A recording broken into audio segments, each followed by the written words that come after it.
Aming Smart 2 printer. Araw-araw po namin siyang ginagamit. Ito po ang aming printer head. Ito naman po ang aming copying. Ganito naman po yung pag-head clean.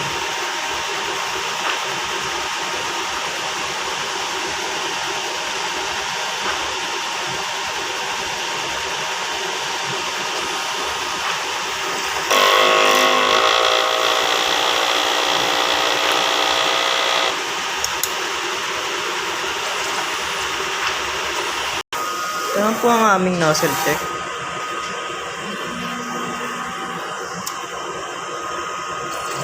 Ito naman po ang aming waste tank. Kapapalit lang ng sabat ang aming ABR at ABR plug. Ito naman po ang aming ground wire.